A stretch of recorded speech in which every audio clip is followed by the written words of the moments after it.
Astaghfirullah warahmatullahi wabarakatuh.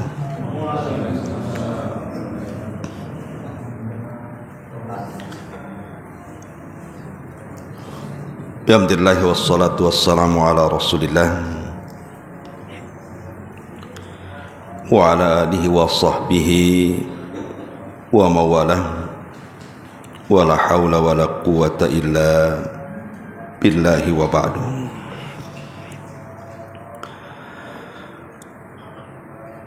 Alhamdulillah, segala puja dan puji hanya milik Allah subhanahu wa ta'ala.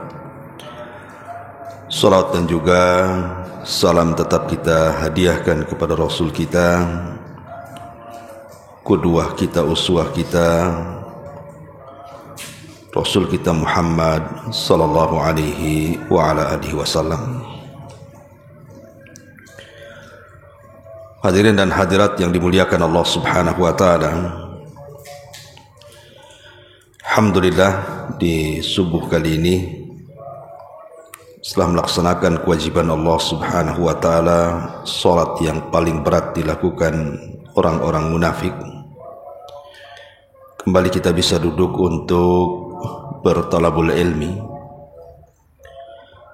Dan pembahasan di subuh ini kita akan membahas tentang orang-orang yang salat dan puasa mereka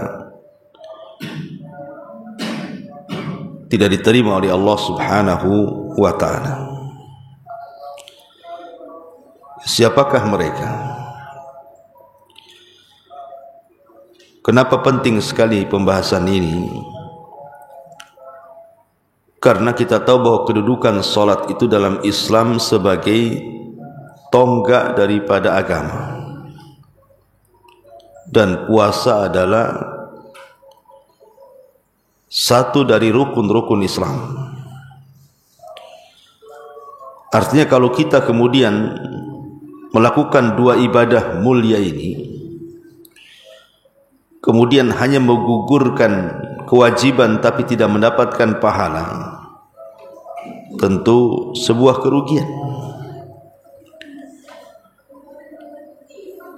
Nah, di sini ada beberapa amalan yang menjadikan ibadah wajib, bahkan ibadah sunnahnya tertolak. Apa saja perkara-perkara ini? Ini dirangkum dalam sebuah hadis dari Abi Umamah radhiyallahu anhu yang dikeluarkan oleh Imam Ibnu Abi Asim dalam kitabnya As-Sunnah dengan sanad yang hasan. Nabi SAW mengatakan salatun atau salasatun la yaqbalullahu minhum sarfan wala adla, akun wa mannanun wa mukadzibun bil qadari. Tiga kelompok yang tidak akan diterima ibadah wajib dan ibadah sunnahnya. Pertama, orang yang durhaka dengan orang tua. Yang kedua, orang yang menyebut-nyebut pemberian. Dan yang ketiga, orang yang mendustakan dengan takdir.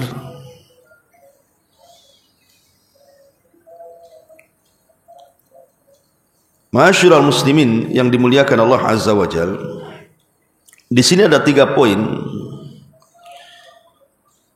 3 amalan dosa yang menghalangi ibadah wajib dan sunnahnya, termasuk dalamnya adalah salat, puasa, dan yang lainnya. Pertama, durhaka dengan orang tua.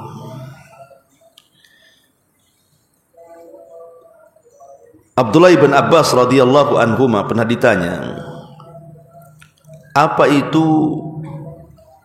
uququl walidain? Apa itu uququl walidain? Seperti apa anak dianggap durhaka kepada orang tua? Maka Abdullah bin Abbas radhiyallahu anhu mengatakan dan mencontohkan. Beliau tidak menyebutkan definisinya, tapi beliau menyebutkan contohnya. Dia mengatakan bahwa apabila kita sedang mengebut baju kita, menghempas baju kita, kemudian dalam baju kita ini ada debu, dan debunya ini melayang ke muka ibu kita atau bapak kita, maka Anda telah melakukan uquq, katanya, telah melakukan kedurhakaan.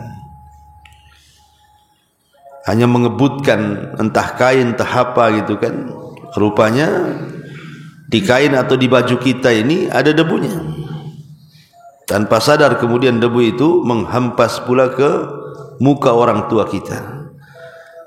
Kata Abdullah ibn Abbas, dia menganggap ini bagian daripada uququl walidain.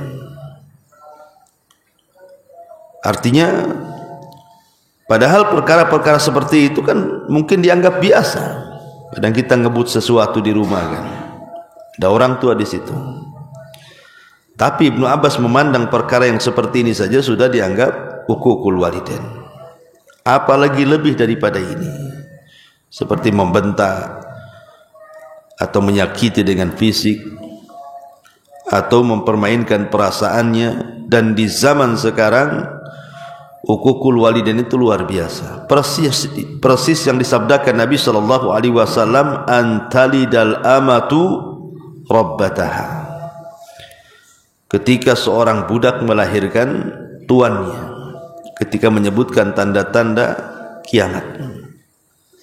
Dan sebagian para ulama hadis mengatakan bahwa kalimat antalidal amatu rabbataha itu maksudnya adalah munculnya anak-anak durhaka kepada orang tuanya. Bahkan yang tidak terpikirkan di zaman Rasul ada di zaman sekarang, seperti anak membunuh orang tuanya. Ini zaman dulu jarang kita dengar, tapi hari ini subhanallah ya, banyak sekali anak-anak yang kemudian membunuh orang tuanya dengan cara sadis, bahkan dengan alasan yang tidak masuk di akal. Dan itu bagian daripada uququl walidain. Kemudian yang kedua, manan ini mengungkit-ungkit pemberian. Dan Allah Subhanahu wa taala berfirman, wala ya ayyuhalladzina amanu la tubtilu shadaqatikum bil manni wal adha. Wahai orang-orang yang beriman, janganlah kalian batalkan pahala sedekah kalian dengan mengungkit-ungkit ataupun menyakiti orang yang diberi. Artinya kalau seandainya kita tidak bisa memberi, jangan menyakiti. Atau kita bisa memberi, jangan pula disertakan dengan menyakiti. Makanya Al-Quran mengatakan, qaulun ma'rufun khairun min sadaqatin yatba'uha adha. Ucapan yang baik itu, ucapan yang indah, itu masih lebih baik daripada Anda bersedekah tapi menyakiti orang yang Anda sedekahi. Umpamanya ada orang datang ke rumah, nampak bawa proposal, kemudian kita tidak bisa bersedekah kepada orang yang bawa proposal itu, entah proposal apalah, yang jelas bukan proposal pembangunan Masjid Al-Mansuro sajalah. Oh dia datang-datang gitu kan. Biasanya kan banyak sekarang di masyarakat, entah apa-apa yang bawa proposal tuh, kenal pun tidak kita kan. Kadang mintanya di Tanjung Uban, pembangunannya di Madura sana, atau di Padang, atau di mana itu jauh gitu ya kan. Sampai ke sini kadang-kadang minta proposalnya itu, padahal jauh kali dia bangun tuh. Ya entah benar entah salah, kayak kemarin di viral di Batam itu rupanya hoax gitu kan. Ditangkap beberapa orang itu berproposal mengatasnamakan komunitas apa untuk pembangunan masjid itu gimana gitu, atau panti asuhan, rupanya sindikat penipuan, berjaring pula banyak pula anggotanya. Memang begitulah sindikat kan, tidak mungkin bermain sendiri. Tapi kita seorang muslim kan, kalau kita tidak tahu siapa dia kan hukum berlaku kepada zahirnya. Kalau dia mengaku A ya kita percaya saja. Soal dia dusta atau tidak itu urusan dia dengan Allah kan. Tetapi kalau kita memang ragu-ragu dan tidak mau memberi, pemanya ragu-ragu dan tidak mau memberi gitu kan, karena orangnya asing, bawa proposal gitu kan. Kalaupun kita tidak memberi, jangan kemudian menyakiti. Maka Allah mengatakan qaulun ma'rufun khairun min shadaqatin yatba'uha adza. Ucapan yang indah itu lebih baik dibandingkan sedekah yang menyakiti. Ya kita katakan dengan santun. Ya kalau kita tidak memberi ya minimal ya kasih minuman, kasih makan. Maaf ya saya belum bisa ngasih sedekah, tapi kan enak gitu bahasanya. Daripada nyakiti. Nih saya kasih 100.000, sampai kiamat kau jangan datang lagi ya. Umpamanya gitu. Kan itu nyakiti orang gitu kan. Jadi intinya bahwa manan menyebut-nyebut pemberian itu adalah satu dosa yang menyebabkan amalan wajib dan sunnahnya tertolak. Naudzubillah. Kemudian yang nomor 3, wa mukadzabun bil qadar. Orang yang mendustakan takdir. Di zaman Abdullah ibn Umar radhiyallahu anhuma, atau di zaman para sahabat, di Basrah itu ada seorang yang bernama Ma'bad al-Juhani. Ma'bad al-Juhani inilah yang mengasas kelompok Qadariyah. Dan Qadariyah ini disyaratkan oleh Nabi SAW semasa hidupnya, Al-Qadariyatu majusi hadil ummah. Bahwa Qadariyah itu atau kelompok Qadariyah itu majusinya umat ini. Ada isyarat di zaman Rasul, tapi kemunculannya baru setelah Rasul meninggal. Muncullah orang-orang yang disebut dengan aliran Qadariyah. Dan itu terletak di Basrah, di Baghdad sana. Jadi ada orang-orang Basrah itu datang menemui Abdullah ibn Umar radhiyallahu anhu dan mengatakan, wahai Ibnu Umar, di tempat kami di Basrah sana ada seseorang alim, maksudnya Ma'bad al-Juhani, itu ramai orang belajar sama dia. Masalahnya ada yang mengganjal dari fatwa mereka. Ketika mereka bicara tentang qadar, mereka mengatakan innal amra unufun. Sesungguhnya perkara itu dimulai dari unuf, dimulai dari awalnya. Perkara itu semua baru. Maksudnya semua baru itu Allah Subhanahu wa ta'ala tidak akan mengetahui sebuah peristiwa kalau belum terjadi. Allah itu hanya mengetahui peristiwa yang telah terjadi atau yang sedang terjadi. Tapi kalau belum terjadi Allah tidak tahu. Pamannya kita akan melakukan sesuatu itu Allah tidak tahu sampai kita melakukannya, baru Allah tahu. Itulah orang-orang Qadariyah itu mengingkari ilmu Allah. Kalau kita ahli sunnah wal jamaah meyakini Allah itu maha tahu yang telah, yang sedang dan yang akan datang. Bahkan Allah maha tahu sesuatu yang mustahil terjadi, kalau terjadi Allah tahu. Bukan hanya sekedar mengetahui yang telah, yang sedang, yang akan datang saja. Sesuatu yang mustahil terjadi, kalau terjadi saja Allah tahu.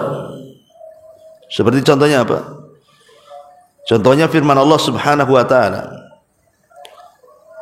di mana Allah Subhanahu wa ta'ala mengatakan, "Lau rudduhu la'adu limanuhu anhu." Kalau seandainya orang-orang kafir yang masuk neraka itu dikembalikan ke dunia, niscaya mereka kafir lagi. Seandainya orang-orang kafir yang masuk neraka itu dibalikan lagi ke dunia, pasti mereka baliklah kafir lagi. Inilah jawaban bagi pertanyaan, kok orang kafir hidup sebentar di dunia, kok masuk neraka, kok dikekalkan di dalamnya ya? Kasihan kali. Hidupnya cuma 40 tahun di dunia atau 50 tahun. Tapi kalau di akhirat masuk neraka enggak keluar lagi. Mana keadilannya? Bukankah masuk neraka itu dimasukkan karena keadilan, dan masuk surga itu dimasukkan karena kasih sayang? Mana adilnya di sini katanya? Ya kalau umpamanya 40 tahun kufur, ya 40 tahun aja di neraka, kan itu kalau adil-adilan. Tapi Allah itu maha tahu. Kalau orang-orang kafir yang masuk neraka itu dibalikkan ke dunia, kafir lagi. Itu masalahnya. Keluar dari neraka itu dibalikkan ke dunia itu mustahil. Mana ada orang masuk neraka balik lagi ke dunia, dunia pun dah hancur. Kan perkara mustahil kan itu. Sudah kiamat, sudah enggak ada dunia itu, yang ada akhirat. Tapi kalau terjadi sesuatu yang mustahil ini, kemudian tiba-tiba Allah bentuk lagi dunia, kemudian orang kafir neraka dikeluarkan, dibalikin lagi ke dunia, pasti balik kafir lagi. Itu kan sesuatu yang mustahil terjadi. Kalau terjadi Allah tahu namanya. Tapi orang-orang Qadariyah itu beda. Mereka mengatakan innal amra unuf, semua perkara itu dimulai dari yang baru. Maknanya dengan perkataan ini Ma'bad al-Juhani ini ingin mengatakan bahwa Allah ini tidak tahu apa yang akan terjadi, hanya tahu yang telah dan yang sedang saja. Makanya Abdullah bin Umar marah dan mengatakan, katakan kepada mereka, pada Ma'bad al-Juhani itu, saya berlepas diri dari mereka dan mereka berlepas diri dari saya, katanya. Dan saya mendengar bapak saya, maksudnya Umar bin Khattab radhiyallahu anhu, meriwayatkan sebuah hadis tentang hadis Jibril sampai kepada apa? Ketika Rasul ditanya soal iman, antu'mina bil qadari khairihi wa syarri. Mereka harus beriman dengan takdir Allah, baik takdir yang baik ataupun takdir yang buruk.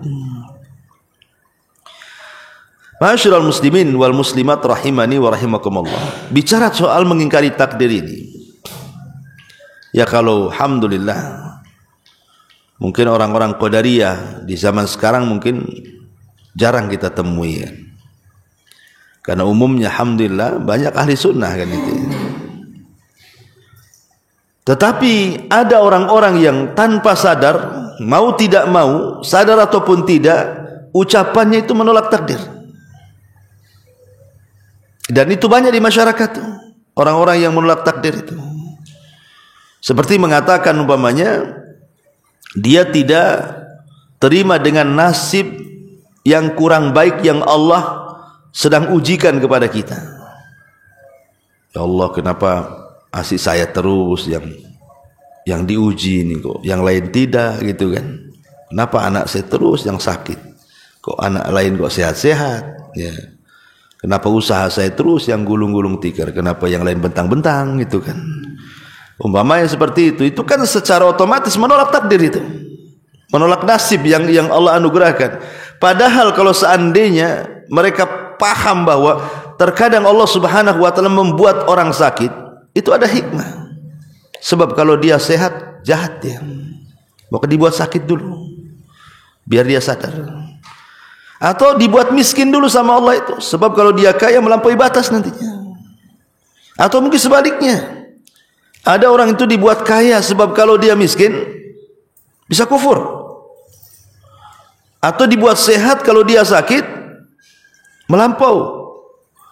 Jadi kalau orang melihat hikmah, pasti dia itu mungkin akan tenang dengan takdir yang Allah anugerahkan kepada dia. Tapi karena tidak melihat dari situnya, kadang-kadang disitulah terjadi tasakhut, menolak takdir, tidak menerima yang Allah takdirkan kepada kita.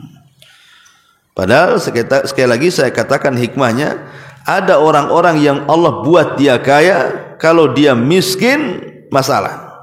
Tapi ada orang-orang yang Allah buat miskin terus nggak kaya-kaya, sebab kalau dia kaya melampaui batas.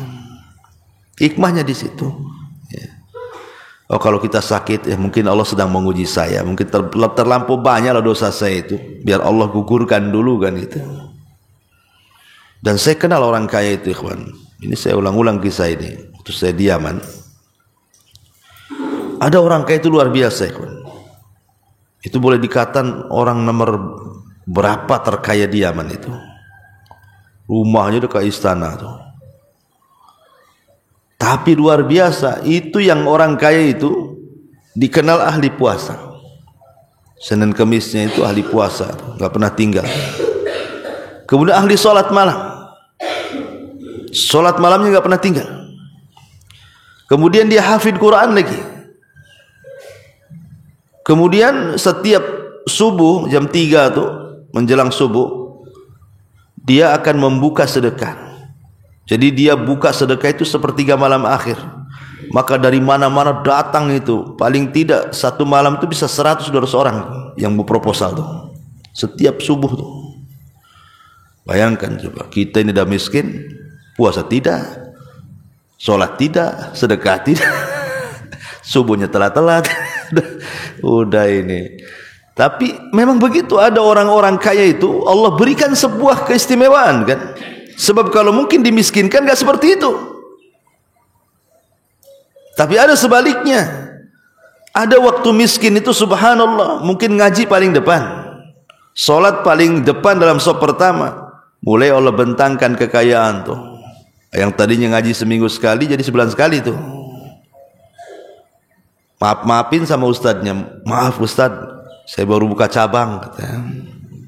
Cabangnya baru 1, tapi 3 minggu dilangkai dia. Sebulan sekali aja dia ngaji. Terakhir hilang setahun sekali, Idul Fitri aja ketemu salaman tuh. Udah pindah ustadz katanya, usahanya pindah ke Batam dan ngasih lagi. Obat tak nampak katanya. Di sana ngaji, itu pula tak ngaji gitu. Sibuk. Ya. Jadi ada orang-orang itu waktu miskin memang Allah berikan kebaikan. Bisa ngaji, sholat 5 waktu, banyaklah peluang-peluang dia untuk menambah pahala itu. Tapi ketika kaya, subhanallah, kalla innal insana la yatgha an ra'ahu stagna. Terkadang manusia itu mudah melampaui batas ketika kekayaan dibentangkan kepada dia. Jadi ada orang-orang yang mukadzabun bil qadar. Ya, ini satu hadis Nabi. Walaupun ada sebagian mengatakan riwayat ini dilemahkan, tapi ada yang menghasankan. Kemudian hadis yang kedua, hadis dari Abdullah ibn Amr. Abdullah ibn Amr ibn As. Abdullah ibn Amr ibn As ini saingan Abu Hurairah. Kalau Abu Hurairah menghafal, kalau Abdullah ibn Amr ibn As ini menulis. Makanya apa kata Abu Hurairah? Tidak ada satu sahabat yang paling banyak hafalannya kecuali aku, melainkan Abdullah ibn Amr, karena dia mencatat, aku menghafal katanya. Jadi saingan Abu Hurairah, cuman dia lebih ke mencatat hadis Nabi. Kalau Abu Hurairah kan menghafal. Karena di zaman itu hafalan hadis itu ada 2, dhabtus sadri wa dhabtul kitabah. Ada yang diletakkan di dada, ada yang diletakkan dalam catatan. Tapi yang meletakkan di dada lebih banyak dibandingkan yang meletakkan di catatan. Jadi kalau orang dulu itu lebih ke hafalan dibandingkan ke catatan. Kalau orang sekarang lebih banyak ke catatan dibandingkan hafalan. Ada yang lebih parah lagi, tidak menghafal, tidak mencatat. Itu parah itu. Ya. Taib. Kemudian disebutkan dari Abdullah bin Amr ini, qala Rasulullah sallallahu alaihi wasallam, "Thalathatun la tuqbalu lahum salatur rajuli." La tuqbalu lahum salatun. Thalathatun la tuqbalu lahum salatun. Ada 3 orang yang solatnya tidak akan diterima. Ar-rajulu ya'ummul qauma wa hum lahu karihun. Seseorang yang menjadi imam solat sementara makmumnya benci sama dia. Kemudian yang kedua, war-rajulu la ya'ti salata illa dibara. Orang yang tidak melaksanakan solat kecuali setelah habis waktunya. Kemudian yang ketiga, yang terakhir, wa man i'tabada muharrara, dan orang yang memperbudak orang yang merdeka. Hadis ini memang menjadikan perselisihan para ulama, seperti Syekh Albani melemahkan hadis ini, kecuali kalimat yang pertama, kata Syekh Albani itu sahih. Budak yang seorang imam yang dibenci oleh makmumnya, itu saja yang benar. Ya, kalau yang lainnya lemah, kata Syekh Albani. Nah, di sini Nabi SAW mengatakan 3 kelompok itu. Pertama, imam yang dibenci makmumnya. Imam yang dibenci makmumnya. Tentu bukan karena hasad benci makmum kepada imam itu. Bukan karena imamnya kaya dia miskin hasad gitu. Atau sebaliknya, bukan. Tetapi maksudnya karena imamnya itu mungkin ahli maksiat, orang fasik. Ya, mungkin dikenal di lingkungannya tukang ngadu ayam, jadi imam pula kan itu. Imam di tengah-tengah gelanggang, imam pula di dalam masjid, kan. Ini 2 imamnya jadinya. Jadi benci itu karena kemaksiatan yang dilakukan dia, ya. Atau mungkin karena dia ahli bidah, mungkin karena dia melakukan bidah, kita nggak suka, gitu ya kan. dan dia suka ngajak-ngajak orang dengan bid'ahnya, atau karena dia memang murtakib al-kabair, dia suka melakukan dosa besar, mungkin dia pezina, naudzubillah, pemabuk dan begitu seterusnya. Kita nggak suka kalau jadi imam tuh, ya. Maka kalau yang tidak suka seperti ini, nah imamnya ini tidak akan diterima sholatnya. Imam yang seperti ini tidak akan diterima sholatnya, karena Rasul mengatakan ar-rajulu ya ummul qaum wa hum lahu karihun. Seseorang yang menjadi imam dalam sholat sementara semua makmumnya benci sama dia, maka sholatnya tidak akan diterima. Kemudian juga yang kedua di sini disebutkan war-rajulu la ya'ti sholata illa dibara. Seorang tidak sholat kecuali keluar waktunya. Ya jelaslah kalau sholat di luar waktu ya nggak terimalah sholatnya. Sholat itu ada waktu-waktunya. Duhur ke asar, asar ke maghrib, maghrib ke isya, isya ke subuh, subuh ke duhur, kan semua ada waktunya. Kecuali kalau darurat. Contoh umpamanya dalam peperangan, Nabi SAW pernah menjaga parit dalam perang Khandaq sehingga melaksanakan asar di waktu maghrib. Atau di zaman para sahabat ketika menyerang Tustar, Anas bin Malik menceritakan ketika robohnya benteng Tustar itu tepat ketika adzan subuh, sehingga para sahabat harus milih nyerbu atau milih sholat subuh. Kalau milih sholat subuh ini kesempatan tidak ada lagi, karena mereka sudah mengepung 1,5 tahun. Sementara roboh gerbangnya pas pula azan subuh. Akhirnya para sahabat mengatakan, kita sudah lelah 1,5 tahun mengepung gerbang ini, masa ketika roboh kita malah ditinggal sholat kan itu ya. Akhirnya kemudian mereka beristihad, serang dulu musuh, baru kita sholat katanya. Akhirnya diserang musuh, rupanya Allah takdirkan agak lama, sampai takluknya musuh itu setelah terbit matahari. Artinya keluar waktunya tuh. Barulah kemudian sahabat sholat subuh di luar waktu. Disitulah Anas bin Malik kalau diingatkan dengan perang Tustar itu menangis dan mengatakan, aku menangis bukan karena aku menang dalam peperangan itu bersama para sahabat, tapi aku menangis karena seumur-umur aku tidak pernah meninggalkan sholat subuh jamaah, kecuali itu, bukan nggak berjamaah lagi, di luar waktu lagi. Ya, padahal kan hukumnya boleh-boleh saja, karena Rasul pernah juga sholat asar di luar waktu, karena kan kondisi jihad masalahnya. Maka dibolehkan secara fikih sebenarnya dalam waktu-waktu yang seperti ini, kondisi seperti ini harus memilih kan. Tetapi dalam kondisi aman, maka tidak boleh kita mengakhir-akhirkan waktu, apalagi sampai keluar waktu lagi ya kan? Kemudian yang ketiga, orang merdeka dijadikan budak. Ya mungkin sekarang nggak ada lah, tapi kalau di zaman dulu, di zaman jahiliyah, budak itu komoditi bisnis yang menguntungkan. Orang-orang jahiliyah itu kadang-kadang dia membeli banyak budak perempuan, kemudian digauli, kemudian punya anak, anaknya dijual tuh, kan jadi budak anaknya. Dibanyakin tuh beli perempuan, nanti digauli, disuruh banyak anak tuh perempuan itu, nanti dijual, karena itu komoditi yang paling efektif dalam berbisnis. Terkadang orang jahiliyah itu nyulik orang, jadi ada orang merdeka diculik dia, nanti dijual jadi budak. Lah datang Islam kemudian mulai mengikis perbudakan. Makanya dalam setiap kafarah dalam Islam itu selalu yang pertama memerdekakan budak dulu tuh. Umpamanya berhubungan intim di siang hari bulan Ramadan, kan ada kafarahnya tuh. Pertama kafarahnya apa? Memerdekakan budak. Kafarah dihar, memerdekakan budak. Pokoknya Rasul selalu kalau dalam kafarah-kafarah itu tidak lepas dari memerdekakan budak, karena Islam itu tidak suka perbudakan. Yang suka-suka perbudakan itu kalau dalam sejarah kan orang-orang Eropa saja tuh. Tapi kemudian sejarah diputar balikan, orang-orang kafir ini seolah-olah Islam ini menghalalkan perbudakan. Tidak, Islam tidak menyukai perbudakan, tetapi Islam mengatur perbudakan dengan aturan yang sangat ketat. Karena Islam itu agama lengkap, diatur segala sesuatu sampai ke masalah perbudakan pun ada hukum-hukumnya. Baik, masyarul muslimin yang dimuliakan Allah Azza wa Jalla. Contoh yang diperbudak padahal dia orang merdeka siapa? Sahabat Salman Al-Farisi. Salman Al-Farisi ini orang merdeka. Dia orang Persia, agama Majusi.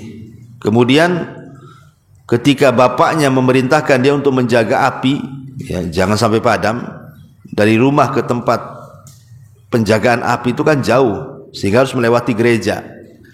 Tertarik dia dengan gereja, masuk dia Nasrani. Kemudian dia dari gereja ke gereja, dari gereja ke gereja, sampai akhirnya dia mendapati rahibnya, pendetanya korupsi. Ketika meninggal hartanya banyak gitu ya.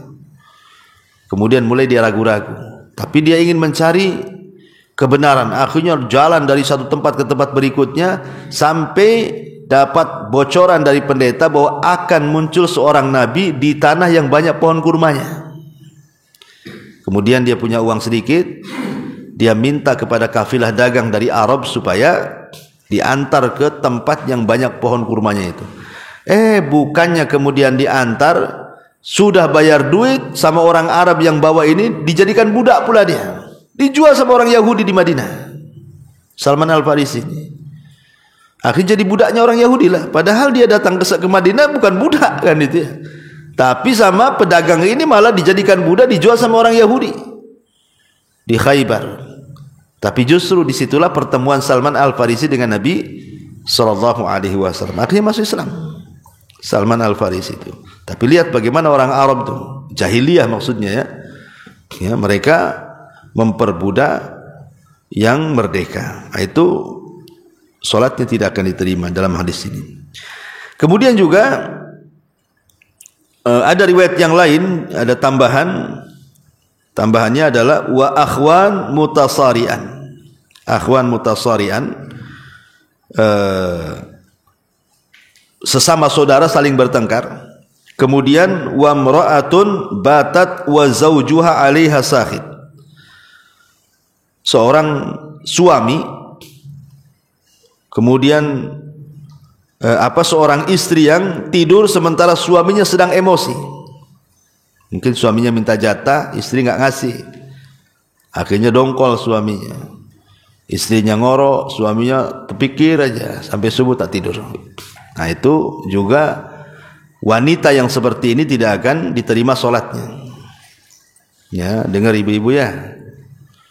Kalau suami minta kasih, ya, karena lihat ancamannya di sini. Nabi SAW mengatakan salasatun la tartafi'u salatuhum fawqa ru'usihim.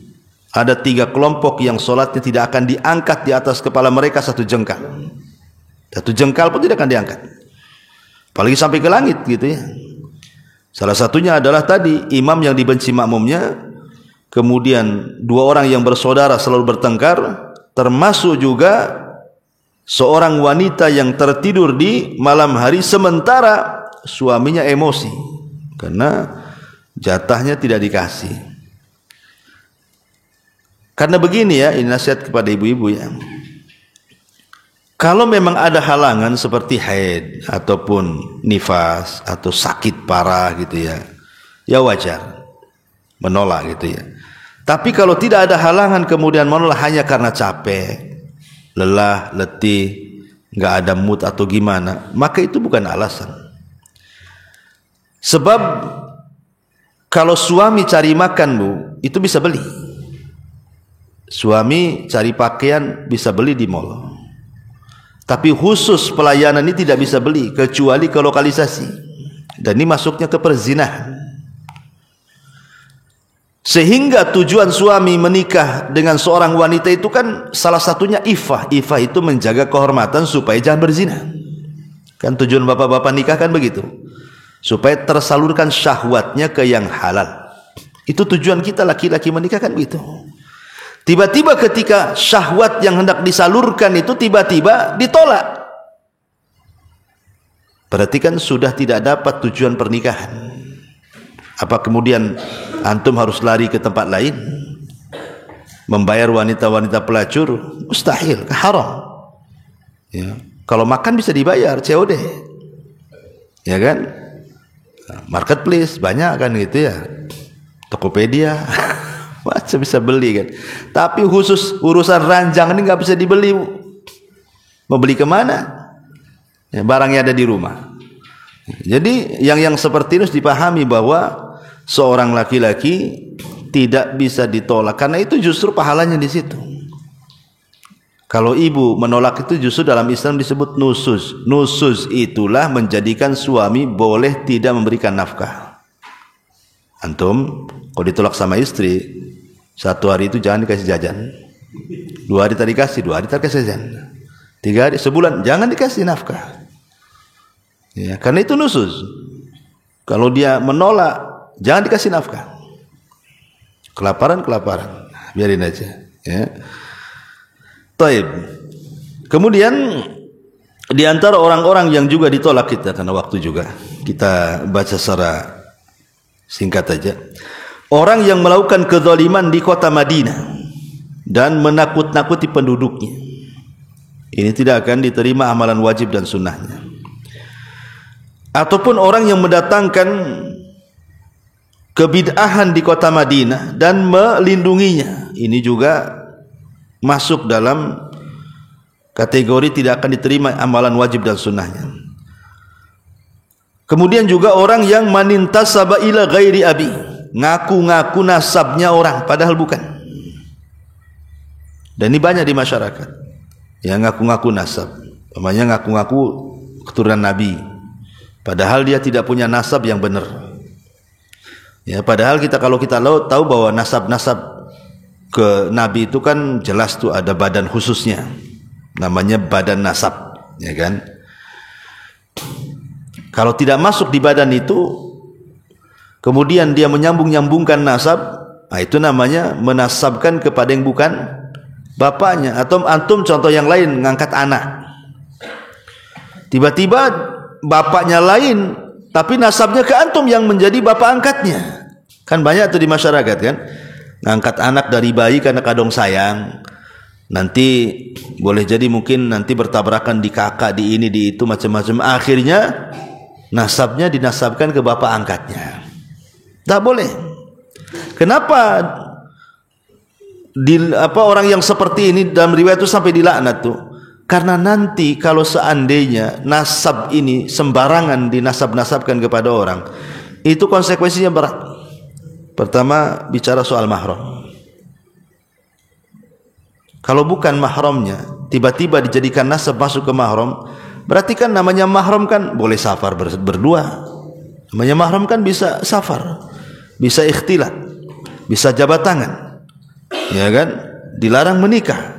Nanti hukum mahram tak jalan tuh. Kalau seandainya kemudian dia dinasabkan kepada bapaknya, kemudian ketemu dengan anak kandung bapak itu, seolah-olah itu anak dia, batallah hukum mahram di sini jadinya kan? Berarti dia tidak menyadari bahwa dia itu sebenarnya bukan mahramnya, tapi seolah-olah dia mahram, akhirnya menghalalkan semuanya. Ikhtilat boleh padahal haram, dia bukan mahramnya kok. Ya, kemudian juga safar bersama nggak boleh. Kemudian sentuhan, salaman nggak boleh kan itu. Tapi karena merasa sudah dinasabkan ke bapaknya seolah-olah sama dengan anak kandungnya, akhirnya batallah hukum mahram di situ. Waris, anak angkat gak dapat waris, tapi karena sudah dinasabkan ke bapaknya binnya, akhirnya kan secara zahir mewarisi kan, padahal dia bukan ahli waris, anak angkat itu. Jadi jatuh mahramnya, jatuh perwaliannya, jatuh warisannya, dan begitu seterusnya. Jadi konsekuensinya panjang tuh kalau orang menasab-nasabkan kepada yang bukan bapaknya itu, atau menasabkan ke yang bukan kampungnya, kepada bukan kabilahnya. Ya, nah, seperti itu. Ya, jadi nggak boleh. Kemudian juga man qatala mu'minan fagtabata biqatlihi, orang yang membunuh seorang mukmin dan dia senang dalam membunuhnya, senang, puas gitu ya. Dalam urusan waris biasanya saudara dengan saudara, urusan waris artinya bunuh-bunuhan, kayaknya puas sekali tuh bunuh saudaranya tuh. Nah, ini tidak diterima amalan wajib dan amalan sunnahnya. Termasuk juga disebutkan orang yang man ata bi jarimatin mungkar, orang yang mendatangkan kemungkaran yang atau dosa yang sangat mungkar, seperti kerusakan, merusak hutan, merusak apa, merusak ini, merusak itu, menjadi kota utoruk, perampok dan begitu seterusnya, menakuti orang lah. Nah, itu juga masuk pada orang yang tidak akan diterima amalan wajib dan juga amalan sunnahnya. Inilah diantara pembahasan kita di pagi hari ini. Mudah-mudahan ada manfaatnya. Taib, sebagaimana janji di semalam, kalau ada yang bertanya kita buka tanya jawab, silahkan. Kalau tidak ada ya baguslah, ya kan, ikan sepat ikan gabus ya gitu.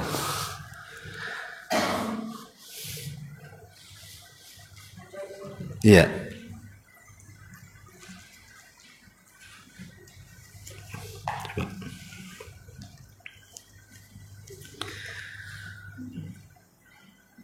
Semoga Ustaz dan keluarga dirahmati. Amin. Seorang istri yang mana orang tanya,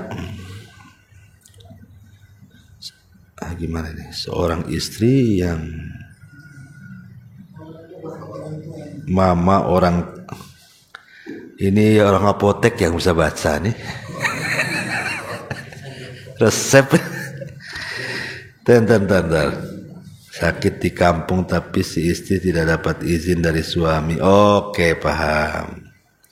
Jadi orang tua istri ini di kampung sakit, ya. Kemudian mungkin mau menziarahi orang tuanya, tapi si istri tak dapat izin dari suami.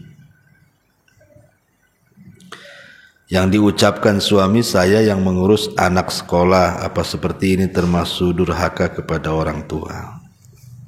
Iya. Bismillahirrahmanirrahim. Ini harus dipahami ya. Kadang-kadang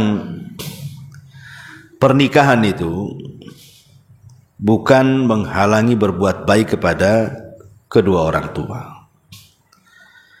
Justru redhonya ataupun barokahnya rumah tangga itu ketika masih ada hubung kait antara anak dengan orang tua. Itu berkah rumah tangga tuh. Jadi saya sarankan ya kepada antum, kalau memang kita ini masing-masing punya orang tua, saya punya orang tua, istri saya punya orang tua, kan harus begitu. Kalau dua-duanya masih hidup kan, maka berbaktilah kepada kedua orang tua, jangan menghalangi salah satu dari keduanya. Jangan pula istri mengajari suami durhaka kepada orang tua ataupun sebaliknya. Karena banyak istri yang ngajari durhaka juga kepada orang tua. Ada dulu itu ikhwan kita nelpon saya. Dia curhat, ya, setiap dia transfer ke orang tuanya itu harus perang Irak sama Amerika dulu tuh. Wah, pokoknya seminggu tuh perang tuh. Gara-gara suaminya transfer uang ke orang tuanya. Alasannya sederhana, karena hidupnya masih susah, masih ngontrak, masih apa kan itu, masih banyak tanggungan. Itu bukan alasan. Justru boleh jadi dengan sedekahnya anak kepada orang tua itu Allah bukakan rizki kan. Boleh jadi dengan itu Allah bukakan rizki, Allah mudahkan rizkinya. Tapi ada istri itu yang menolong si suami itu justru durhaka dengan orang tuanya, atau sebaliknya, si suami yang ngajari istrinya durhaka. Sampai ada kisah itu, sampai di pengajian ada ikhwan kita datang, Ustaz, bisa nggak nasihati kakak saya, katanya. Perempuan kakaknya. Kenapa emangnya? Itu udah 5 tahun tidak pernah balik. Itu orang tuanya itu sampai nangis pengen ketemu, tapi tidak mau balik. Jadi saya tanya, apa suaminya menghalang-halangi? Nah, itu saya tak tahu tuh. Ya kalau umpamanya tidak ada yang menghalangi, memang dia yang nggak mau, memang dia yang bermasalah kan begitu. Tapi kalau yang menghalangi tiba-tiba suaminya dengan alasan yang tidak masuk di akal, kan bisa di waktu-waktu libur. Kalau memang alasannya, ajak semuanya lah. Ayo kita ke kampung kamu gantian, kan itu. Sehingga si istri dekat dengan keluarganya dan si suami juga tidak durhaka dengan keluarganya. Karena tujuan pernikahan itu lita'arafu kan, supaya saling mengenal sebenarnya. Tujuan nikah itu bukan kita dengan istri kita saja, tapi menggabungkan dua keluarga. Ya, inna khalaqnakum min dzakarin wa untha wa ja'alnakum syu'uban wa qabaila lita'arafu. Saling kenal. Ini enggak, dari mulai nikah antum pisah dengan orang tua, enggak kenal sama orang tua istri. Kenalnya di telepon saja. Tapi enggak akrab. Ya. Nah, enggak seperti itu caranya kan? Maka tidak benar kalau bisa ya suami ngasih izin. Tetapi ya lihat kondisi juga. Kalau bisa sih sama-sama lah pulang. Apalagi jarak tempuh yang ditempuh itu kan membutuhkan mahram. Kan nggak mungkin istri berangkat sendiri kan tanpa mahram. Harus ada mahramnya. Kecuali kalau satu daerah masih wilayah Kepri gitu kan, mamanya Tanjung Pinang dengan Tanjung Uban ini kan bukan masafah safar kan, bukan jarak safar yang harus dikosor. Kalau puasa boleh batal kan nggak, lain kalau ke Batam mungkin kan, itu dianggap safar. Tapi kalau Pinang Uban nggak lah kan, jalan darat kan. Kalau jaraknya bukan jarak safar, nggak perlu pakai mahram. Yang penting aman di jalan. Tapi kalau sudah jarak safar itu tidak bisa safar sendirian. Safar sendirian. Itu memang ajaran Islam seperti itu. Ada juga yang tanya, dia seorang akhwat tuh PNS. Dan biasanya PNS nih suka kesana kemari kan itu ya kan, kadang-kadang itu kalau bagian-bagian tertentu kadang studi banding kesana kemari gitu ya. Kadang-kadang main berangkat aja dengan kawan-kawannya. Ini tidak boleh, ya harusnya bawa suaminya lah.